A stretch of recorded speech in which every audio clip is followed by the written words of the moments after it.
आज जागरण का दिन है। रात्रि के जागरण का नाम जागरण नहीं है, आत्मा के जागरण का नाम जागरण है।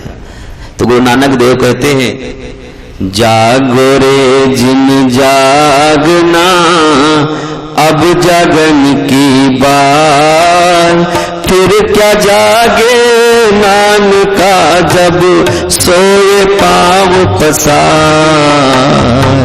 जागो रे जिन जागना अब जागन की बात, फिर क्या जागे नानका जब सोए पाँव पसार। जागो रे जिन जागना अब जागन की बात।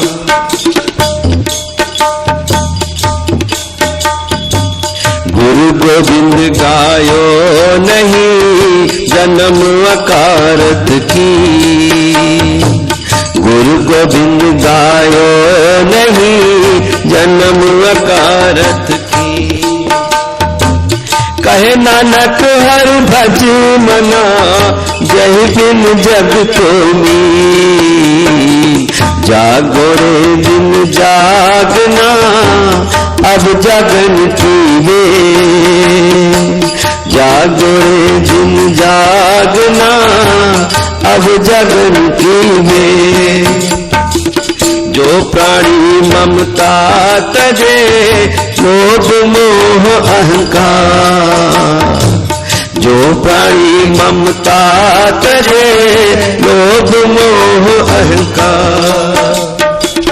कहे नानक आपन तरे और ले उबार। जागो रे दिन जागना अब जागन की बात। संग सखा सब तज गए कोई न निभियो साथ, संग सखा सब तज गए कोई न निभियो साथ। कहे नानक इस विपद में एक एक रघुनाथ, कहे नानक इस विपद में एक एक रघुनाथ। जागो रे जिन जागना अब जागन की बात। जागो रे जिन जागना अब जागन की बात। सुख में बहु संगी भये दुख में संग न को, सुख में सब संगी भये दुख में संग न को। कहे नानक हरि भज मना अंत सहाई हो, कहे नानक हरि भज मना अंत सहाई हो।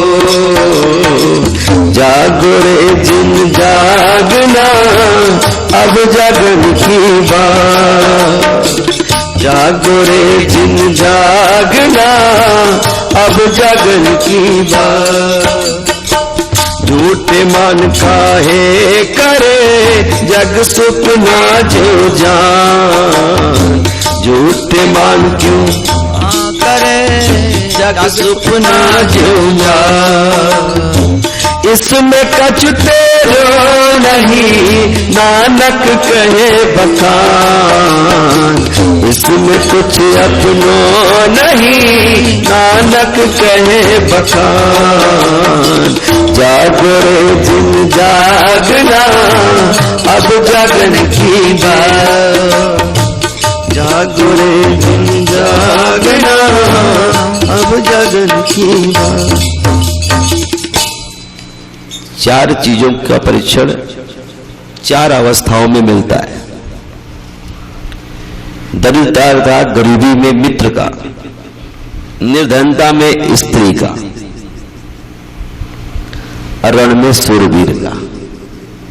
आपने गुरु अर्जुन देव के चरित्र में सब सुना होगा कि हर प्रकार से गुरु पूर्ण होता है, हर स्थिति में हम सबको अपने साथ रखने का सामर्थ्य रखता है, अपनी अनुभूतियों से हमें अपना बना लेता है वो सारे सद्गुण महाराज जी के द्वारा आपको प्राप्त हुए। हम तो बस यही प्रार्थना करेंगे कि जिस जगह पर हम बैठ करके जैसा चिंतन करते हैं वैसा बन जाते हैं। एक क्षण का चिंतन हमें वहां पहुंचा देता है जिसकी हमें तलाश है।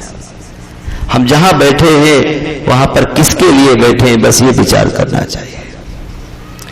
आपने समाज को इतना सुंदर सहयोग दिया है, इसको बोलते हैं सहज योग। जब महाराज जी बोलते हैं तो हमें ध्यान नहीं लगाना पड़ता, ध्यान अपने आप लग जाता है। जब संत किसी को बुलाते हैं तो वो रुक नहीं पाता, क्योंकि भगवान आपके कर्मों को नहीं देखते, आपकी नियति को देखते हैं। जहां पर ईश्वर का गुणानुवाद होता है, जहां गुरुवाणी का पाठ होता है, ईश्वर का चरित्र होता है, गुरुओं का चरित्र होता है, वहां बैठ करके जिसका भी चिंतन करोगे वो आपसे दूर नहीं हो सकता। शायद आपके हृदय में कभी एक बार बात आ गई हो कि हमें आना चाहिए, गुरुदेव की कृपा हुई, समय अपने अनुकूल हो गया। इस समय गर्मी का महीना तो ज्यादा है। सच बताएं, ईश्वर अपने अनुभव से हमें इतने नजदीक कर लेता है कि हम ईश्वर से छूट नहीं पाते। एक मैग्नेट होता है, वो आयरन को अपने तरफ खींचता है, लेकिन एक आयरन इतना बड़ा होता है कि मैग्नेट उसके पास चला जाता है। दो में से एक को तो जाना पड़ता है, चाहे अहंकार न जाए तो ओंकार आ जाए, क्योंकि उसे तो कल्याण करना ही करना है।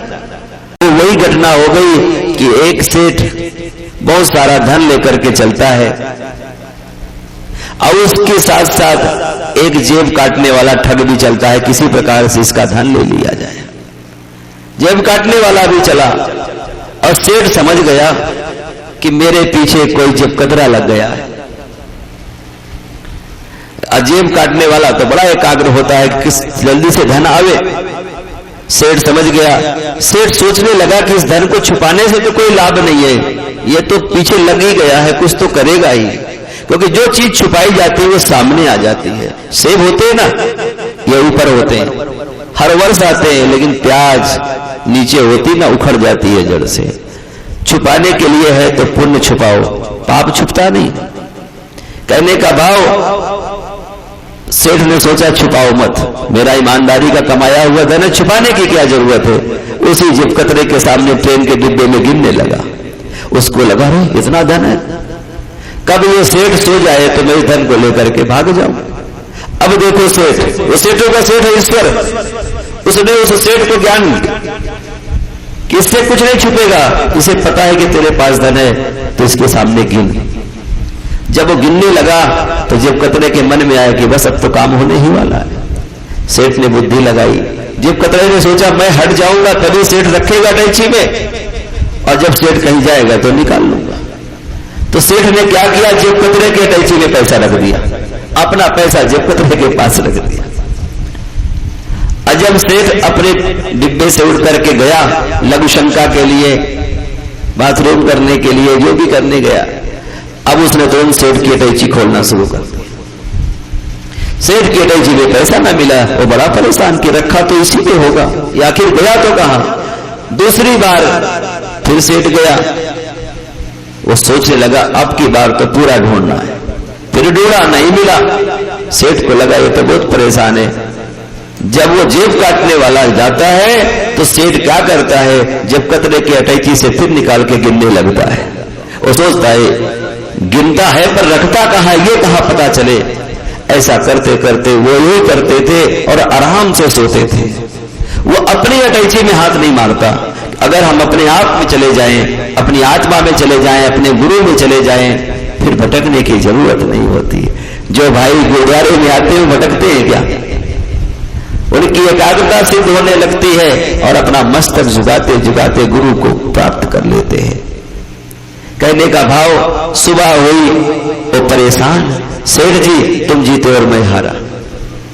अरे ऐसी क्या बात हो गई। सेठ जी सच बताऊं, मैं तो आपका पैसा चंपट करना चाहता था, लेकिन आप पैसा कहां रखते थे, आप तो कपड़े भी उतार के जाते थे, लेकिन पैसा कहां रखते। सेठ हंसे कि भाई मैं अपना पैसा तेरे अटैची में रखता था। यही हालत हमारी सबकी हो जाती है कई बार कि आत्मा में सुख है, अपने गुरु में आनंद है।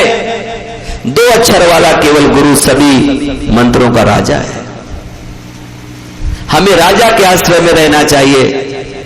जब हम गुरुद्वारे में आकर के बैठते हैं, ये सबका द्वारा होता है, सबको एक दिन इसी दरवाजे पे आना होता है और यही आकर के ही हमारा परम मंगल होता है, क्योंकि गुरु ही शिष्य का परम मंगल कर सकता है। आप बड़भागी है जो आप यहां पर बैठ करके आपके दिव्य वाणी का रसास्वादन करते हैं। हम गुरुदेव के चरणों में बैठ के यही प्रार्थना करेंगे कि बहुत सारे लोग इसी मिशन में अपने आप को समर्पित करते हुए उस गुरु के परम धाम में जाएं, जहां जाने के बाद फिर आना वापस